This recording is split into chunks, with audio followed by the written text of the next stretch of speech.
Hello everyone, this is Shruti from Speech Language Pathology Department, ICAN Academy. ഇപ്പോൾ recently DHA-SLP exam Prometric ബേസിസിലേക്ക് മാറിയതായിട്ട് എല്ലാവർക്കും അറിയാമായിരിക്കും. അപ്പോൾ അതിൽ നിന്ന് പ്രധാനമായിട്ടും സ്റ്റുഡൻസ് നമ്മളുടെ അടുത്ത് പറയുന്ന ഒരു പ്രധാന ഇഷ്യൂ ആണ് ഈ എക്സാംസിൻ്റെ പാറ്റേണിൽ ക്വസ്റ്റ്യൻ വളരെ എലാബറേറ്റീവ് ആയിട്ടും അതുപോലെ ഇൻഡയറക്റ്റ് ആയിട്ടാണ് കൊടുക്കുന്നത് എന്നുള്ളത്. എന്താണ് ഇതിലെ പ്രശ്നം എന്ന് വെച്ചാൽ, പരീക്ഷ കഴിഞ്ഞ് ഇറങ്ങുന്ന സമയത്ത് കുട്ടികൾക്ക് എന്താണ് ആക്ച്വലി ആ ക്വസ്റ്റ്യൻ എന്നുള്ളത് ഓർമ്മ പോലും നിൽക്കാതെ വരുന്നുണ്ട്. സോ ഇതിൽ നിന്ന് നമ്മൾ മനസ്സിലാക്കേണ്ട ഒരു കാര്യം, നിങ്ങൾ കാണാതെ പഠിച്ച് തിയറീസ് ഫുൾ കാണാതെ പഠിച്ച് തിയററ്റിക്കലി എക്സാം എഴുതാനാണ് ഉദ്ദേശിക്കുന്നതെങ്കിൽ ഇറ്റ്സ് നോട്ട് ഗോണ വർക്ക്. നിങ്ങൾക്ക് പ്രാക്ടിക്കൽ ആയിട്ടുള്ള അതിൻ്റെ യൂസേജിനെ പറ്റി കൂടെ ക്ലിയർ ആയിട്ടുള്ള ധാരണ ഉണ്ടായിരിക്കണം. കാരണം എത്തിക്സിൻ്റെ ബേസിസിലൊക്കെ വരുന്ന ചോദ്യങ്ങൾ അല്ലെങ്കിൽ ഇങ്ങനെ സിനേറിയോ ബേസ്ഡ് ആയിട്ട് വരുന്ന ക്വസ്റ്റ്യൻസ് റിലേറ്റഡ് ആയിട്ട് നമ്മൾ കാണുന്ന ഒരു കാര്യം, നിങ്ങളുടെ ക്രിട്ടിക്കൽ തിങ്കിങ്ങിനെ ക്വസ്റ്റ്യൻ ചെയ്യുന്ന രീതിക്കാണ് ചോദ്യങ്ങൾ വരുന്നത് എന്നുള്ളതാണ്. വിച്ച് മീൻസ് എത്തിക്കലി അവിടെ എന്താണ് ചെയ്യേണ്ടതെന്നും നിങ്ങൾ അറിഞ്ഞിരിക്കണം. അതുകൂടാതെ ആ പെർട്ടിക്കുലർ കമ്പോണൻസ്, ആ ഒരു ടോപ്പിക്ക് റിലേറ്റഡ് ആയിട്ട് എന്തൊക്കെ ഏരിയാസ് ആണ് വരുന്നതെന്നുള്ളതും നിങ്ങൾ കൃത്യമായിട്ട് അറിഞ്ഞിരിക്കണം എന്നുള്ളതാണ്. ഈ രണ്ട് കാര്യങ്ങളിലും വ്യക്തമായ ധാരണ ഉള്ളപ്പോൾ മാത്രമാണ് നമുക്ക് ആ ക്വസ്റ്റ്യൻസിന് ഉത്തരം എഴുതാനായിട്ട് പറ്റുക. ഇപ്പോൾ റീസെൻ്റ്ലി കൂടുതലായിട്ട് വരുന്ന ഏരിയ ഓഫ് ക്വസ്റ്റ്യനിങ് എന്ന് പറയുന്നത് എത്തിക്കൽ പ്രാക്ടീസസും അതുപോലെ തന്നെ ഐഡിയ പോലെയുള്ള ഡിഫറെൻറ്റ് റിലേറ്റഡ് ആക്ടുകളുമാണ്. ഇന്ത്യയിൽ യൂസ് ചെയ്യുന്ന ആക്ടുകളല്ല, പൊതുവെ വേൾഡ് വൈഡായിട്ട് യൂസ് ചെയ്യുന്നത്, എബ്രോഡ് യൂസ് ചെയ്യുന്നതുമായിട്ടുള്ള ആക്ടുകളോ നമ്മൾ കണ്ടക്ട് ചെയ്യുന്ന അല്ലെങ്കിൽ ഫോളോ ചെയ്യുന്ന റൂൾസ് ആൻഡ് റെഗുലേഷൻസോ ആണ് അതിനകത്ത്. നമ്മൾ ഫോളോ ചെയ്യേണ്ട എത്തിക്സിനെ പറ്റിയിട്ടാണ് കൂടുതലായിട്ടും അതിനകത്ത് പറയുന്നത്. സോ ഇങ്ങനെയുള്ള കാര്യങ്ങൾ വരുമ്പോൾ ഒരു പെർട്ടിക്കുലർ സിനേറിയോ, ഇപ്പോൾ ഒരു ഡിസോർഡറുമായിട്ട് ബന്ധപ്പെട്ട ഒരു സിനേറിയോ നമ്മളുടെ മുന്നിലേക്ക് വരുന്ന സമയത്ത് എന്താണ്, എങ്ങനെയാണ് ഒരു SLP ഒരു ഡേ ടു ഡേ ലൈഫിൽ നമുക്കൊരങ്ങനൊരു കേസ് കിട്ടുമ്പോൾ പെരുമാറേണ്ടത് എന്നുള്ളതാണ് കൂടുതലായിട്ടും ഇവിടെ ഫോക്കസ് ചെയ്യുന്നത്. വിച്ച് മീൻസ് നിങ്ങൾ എത്തിക്സ് കാണാതെ പഠിച്ചതുകൊണ്ടോ ടോപ്പിക്സിനെ പറ്റിയിട്ട് അസസ്മെൻറ്റ് മാനേജ്മെൻറ്റ് ഏരിയാസും ക്ലിയർ ആയിട്ട് അറിഞ്ഞിരുന്നത് കൊണ്ട് മാത്രം കാര്യമില്ല. സിറ്റുവേഷൻസ് ഇങ്ങനെ ഡിഫറെൻ്റ് ആയിട്ടുള്ള രീതിയിൽ വരുമ്പോൾ നിങ്ങളുടെ പ്രോപ്പർ തിങ്കിങ് യൂസ് ചെയ്തിട്ട്, കോഗ്നിറ്റീവ് എബിലിറ്റി യൂസ് ചെയ്തിട്ട് എങ്ങനെയാണ് ഓരോ പേഷ്യൻറ്റിനും അനുസരിച്ച്, ഓരോ കണ്ടീഷനും അനുസരിച്ച് ഇവിടുത്തെ അസസ്മെൻറ്റ് തീരുമാനിക്കേണ്ടത്, മാനേജ്മെൻറ്റ് തീരുമാനിക്കേണ്ടത് എന്നുള്ളൊരു ഐഡിയയിലേക്കാണ് ചെല്ലേണ്ടത്. ഇവിടെ വരുന്നൊരു പ്രധാന കുഴപ്പം എന്താണെന്ന് വെച്ചാൽ 4 ഓപ്ഷൻസും പോസിബിൾ ആൻസേഴ്സ് ആയിരിക്കും. അതായത് ആ പെർട്ടിക്കുലർ സിനേറിയോ ബേസിസിൽ നിങ്ങൾ നോക്കിയാൽ അതിൻ്റെ 4 ഓപ്ഷൻസും നിങ്ങൾക്ക് ഉത്തരങ്ങളായിട്ട് എഴുതാനായിട്ട് പറ്റും. പക്ഷേ അതിലൊരെണ്ണമായിരിക്കും ഏറ്റവും അപ്രോപ്രിയേറ്റ് അല്ലെങ്കിൽ ഏറ്റവും പ്രൈമറിലി നിങ്ങൾ കൊടുക്കേണ്ട വരുന്ന കാര്യം. ഇതുപോലെ തന്നെ വരുന്ന മറ്റൊരു ഏരിയ ഓഫ് ക്വസ്റ്റ്യനിങ് ആണ് കൗൺസിലിങ്ങുമായിട്ട് ബന്ധപ്പെട്ട കാര്യങ്ങൾ. കൗൺസിലിങ്ങുമായിട്ട് ബന്ധപ്പെട്ട കാര്യങ്ങൾ പേഷ്യൻ്റ് വെൽഫെയർ എന്ന് പറഞ്ഞ ആശാ പ്രിൻസിപ്പൾ 1-ൻ്റെയും അതുപോലെ തന്നെ പബ്ലിക് ഇൻഫർമേഷൻ എന്ന് പറഞ്ഞിട്ടുണ്ട് ആശാ പ്രിൻസിപ്പൾ 3-യുടെയും കൂടെ ബേസിസിലായിരിക്കണം നമ്മൾ കൊടുക്കേണ്ടത്. Mainly patient welfare principle number 1-ലായിരിക്കും ഇത് വരിക.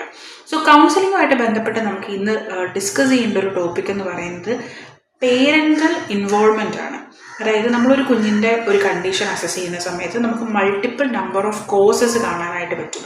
ചില കേസസിൽ നമുക്ക് എക്സാക്റ്റ് ഒരു കോസ് പിൻ പോയിന്റ് ചെയ്യുക എന്ന് പറയുന്നത് പോസിബിൾ ആയിട്ടുള്ള കാര്യമല്ല. ആൻഡ് ചില കേസസിൽ മൾട്ടിപ്പിൾ കോസസ് കാരണം, അതിൻ്റെ ഒരു കോമ്പിനേഷൻ ഓഫ് കാര്യങ്ങൾ കാരണമായിരിക്കും കുഞ്ഞിന് ഈ കണ്ടീഷൻ ഉണ്ടായിരിക്കുക. അതായത് എല്ലാ കേസിലും ജനറ്റിക്കലായിട്ട് വരുന്ന മോഡിഫിക്കേഷൻസ് ആവാം, ഡെവലപ്മെൻറ്റലായിട്ട് വരുന്ന ഇഷ്യൂസ് ആകാം, ഓട്ടിസ്റ്റിക് ആയിട്ടൊക്കെ വരുന്ന കണ്ടീഷൻസ്, അങ്ങനെ മൾട്ടിപ്പിൾ ഓട്ടിസം, ഡൗൺ സിൻഡ്രോം ഒക്കെ പോലുള്ള ഡിഫറെൻറ്റ് കണ്ടീഷൻസ് ആവാം.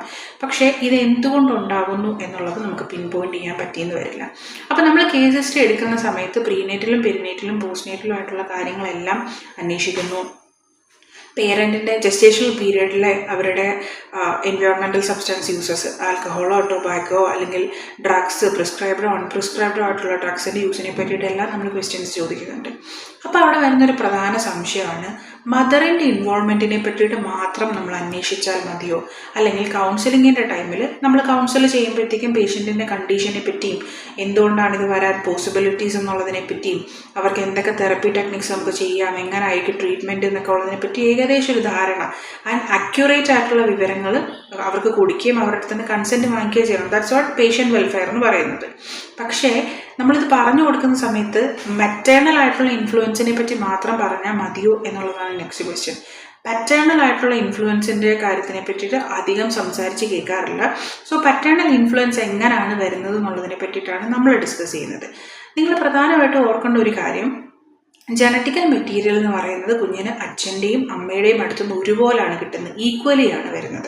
അപ്പം mother during the prenatal, perinatal and postnatal പീരിയഡിൽ അവർ ചെയ്യുന്ന കാര്യങ്ങൾ, കുഞ്ഞിൻ്റെ ട്രീറ്റ്മെൻറ്റ്, ഇതുപോലുള്ള കാര്യങ്ങളും മദർ എടുക്കുന്ന സാധനങ്ങളും എല്ലാം കുഞ്ഞിനെ ബാധിക്കും. ജസ്റ്റേഷണൽ പീരീഡിൻ്റെ കാലത്ത് പ്രത്യേകമായി ബാധിക്കും എന്ന് നമുക്കറിയാം.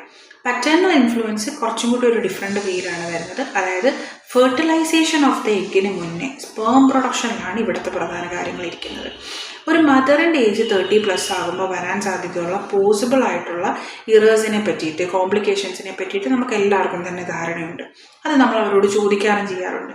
പക്ഷേ ഫാദറിൻ്റെ ഏജ് കൂടി പോകുന്നത് സ്പേമിൻ്റെ പ്രൊഡക്ഷൻ ഒരു മെയിലിൽ കണ്ടിന്യൂസ്ലി നടക്കുമെങ്കിലും സ്പേമിൻ്റെ ക്വാളിറ്റി 35 to 40 ഒക്കെ ആകുമ്പോഴത്തേക്കും ഡിക്ലൈൻ ചെയ്ത് തുടങ്ങുന്നത് അവരുടെ ലൈഫ് സ്റ്റൈലിൻ്റെയും അവരുടെ സബ്സ്റ്റാൻസ് യൂസിനും ഒക്കെ അനുസരിച്ച് ഡിഫറെൻ്റ് ആയിരിക്കും ഏജ് ഗ്രൂപ്പ്.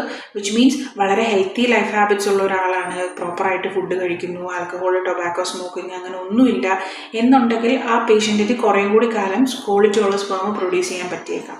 എന്നാൽ ഇങ്ങനെയുള്ള ക്യാരക്ടറിസ്റ്റിക്സ് ഉള്ള ആളുകൾ ജങ്ക് ഫുഡ് പോലുള്ള ഫുഡാണ് കഴിക്കുന്നത്, പ്രോപ്പറായിട്ടുള്ള ടൈമിൽ ഫുഡ് കഴിക്കുന്നില്ല, ഇങ്ങനെ എന്തെങ്കിലുമൊക്കെ ഇഷ്യൂസസ് ഉള്ള ആൾക്കാരാണെങ്കിൽ അവരുടെ സ്പേം ക്വാളിറ്റി നേരത്തേനേക്കാളും കുറഞ്ഞു പോകാനും ഒരു 35 വയസ്സൊക്കെ ആകുമ്പോൾ തന്നെ പുവർ ക്വാളിറ്റി സ്പേംസിൻ്റെ പ്രൊഡക്ഷൻ സ്റ്റാർട്ട് ചെയ്യാനായിട്ടുള്ള കാരണത്തിലേക്ക് പോകും.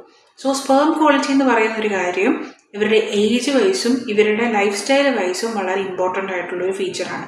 Which means mother during the gestation പീരീഡിലാണ് ഏറ്റവും കെയർഫുൾ ആയിട്ടിരിക്കുന്നതെങ്കിൽ ആ ജെസ്റ്റേഷൻ പീരീഡ് തുടങ്ങുന്നതിന് മുമ്പ് ഫെർട്ടിലൈസേഷൻ അല്ലെങ്കിൽ നിങ്ങളൊരു കുഞ്ഞിന് വേണ്ടി പ്ലാൻ ചെയ്ത് തുടങ്ങുന്ന സമയത്ത് തന്നെ ഫാദറിൻ്റെ ലൈഫ് ഹാബിറ്റ്സ്, അതുപോലെ സ്പേമിൻ്റെ പ്രൊഡക്ഷനിൽ വരുന്ന കാര്യങ്ങൾ ബെറ്റർ ആക്കാനുള്ള കാര്യങ്ങൾ ചെയ്യേണ്ടതാണ്.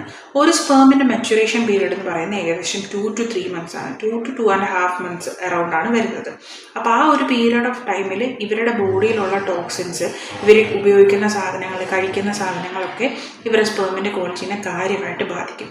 സോ ഡ്യൂറിങ് ദാറ്റ് പീരീഡ് തൊട്ട്, അതായത് ഒരു കുഞ്ഞിന് വേണ്ടി പ്രിപ്പയർ ചെയ്യാൻ ഉദ്ദേശിക്കുന്ന പീരീഡിൽ ഫാദറിൻ്റെ ഹെൽത്ത് ഹാബിറ്റ്സും അവരുടെ ലൈഫ് സ്റ്റൈൽ ചേഞ്ചസും എല്ലാം വരുത്തിയതിന് ശേഷം മാത്രം കുഞ്ഞിനെ പ്രിപ്പയർ ചെയ്യുകയാണെങ്കിൽ കുറച്ചും കൂടി ക്വാളിറ്റി ഉള്ള സ്പേം പ്രൊഡക്ഷനും അതുവഴി ജനറ്റിക്കലായിട്ടുള്ള കാര്യങ്ങളുടെ ഒരു 50% നമുക്ക് ബെറ്റർ ആക്കാനായിട്ടും കഴിയും. സോ ഈ ഏരിയാസ് കൗൺസിലിങ്ങിൽ നമ്മൾ പറയുന്നതിന് മദേഴ്സിനെ പലരും കുറ്റം പറയുന്നത് നമ്മൾ കേൾക്കാറുണ്ട്. അപ്പോൾ കൗൺസിലിങ്ങിൽ ഇതെന്നാൽ അമ്മയ്ക്ക് വേണ്ടി നമ്മൾ ഡിഫെൻസ് ചെയ്യുന്നത് പോലെ പറഞ്ഞേക്കാം, ഫാദറിനെ കുറ്റപ്പെടുത്തിയേക്കാം എന്നുള്ള രീതിക്ക് ഉപയോഗിക്കാൻ പാടില്ല. അതും എത്തിക്കലി റോങ് ആണ്. കാരണം നമ്മൾ ഇൻഫർമേഷൻ കൊടുക്കുന്നത് മറ്റൊരാളെ മോശമാക്കി കാണിക്കാനായിരിക്കരുത്. പകരം ആ കണ്ടീഷൻ്റെ എക്സാക്റ്റ് സിറ്റുവേഷൻസ് അവർക്ക് പറഞ്ഞ് മനസ്സിലാക്കാനും ഏത് ഏരിയയിലാണ് കൂടുതൽ പ്രശ്നം തോന്നുന്നത് ആ ഏരിയനെ പറ്റി കൂടുതൽ ധാരണ കൊടുക്കാനും ആയിരിക്കണം. ഇനി നിങ്ങളൊരു ഇൻഫർമേഷൻ പേഷ്യൻറ്റിന് കൊടുക്കുന്ന സമയത്ത് ശ്രദ്ധിക്കേണ്ട കാര്യങ്ങൾ, ഒന്ന്, നിങ്ങൾ കൊടുക്കുന്ന ഇൻഫർമേഷൻ അക്യുറേറ്റ് ആയിരിക്കണം, കറക്റ്റ് ആയിരിക്കണം. പിന്നെ കൊടുക്കുന്ന ഇൻഫർമേഷൻ്റെ അത് ബയസ്ഡ് ആയിട്ടുള്ള തോട്ട്സ് പാടില്ല. നമ്മൾ അവർക്ക് എന്തെങ്കിലും ടെക്നിക്സ് കൊടുക്കുന്ന സമയത്ത് പോലും ബയസ്ഡ് ആയിട്ട് നമുക്ക് ഫൈനാൻഷ്യൽ ഗെയിൻ ഉണ്ടാകുന്ന രീതിക്കോ അങ്ങനെയുള്ള കാര്യങ്ങൾ പാടില്ല. കറക്റ്റും അക്യുറേറ്റും അതുപോലെ നെസസറി ആയിട്ടുള്ള ഇൻഫർമേഷൻസും ആയിരിക്കണം നിങ്ങൾ അവർക്ക് പ്രൊവൈഡ് ചെയ്യേണ്ടത്. ആൻഡ് ഇങ്ങനെയുള്ള കാര്യങ്ങൾ സിറ്റുവേഷൻ അനുസരിച്ച്, സിനേറിയോസ് അനുസരിച്ച് എങ്ങനെയാണ് പെർഫോം ചെയ്യേണ്ടതെന്ന് നിങ്ങൾക്ക് അറിയണമെങ്കിൽ ആശാ കോഡ് ഓഫ് എത്തിക്സും അതുപോലെ ഡിഫറെൻറ്റ് റിലേറ്റഡ് ആക്ടുകളും കൗൺസിലിങ്ങിനകത്ത് നമ്മൾ ശ്രദ്ധിക്കേണ്ട കാര്യങ്ങളും എല്ലാം പ്രോപ്പറായിട്ട് വായിച്ച് അതിനെപ്പറ്റി തറോ ഐഡിയ ഉണ്ടായിരിക്കുക. അതുപോലെ ഓരോ സിറ്റുവേഷൻസ് വരുമ്പോൾ ഇതെങ്ങനെയാണ് യൂസ് ചെയ്തതെന്ന് അറിയാൻ പ്രാക്ടീസ് ക്വസ്റ്റ്യൻസും ചെയ്തു നോക്കാവുന്നതാണ്.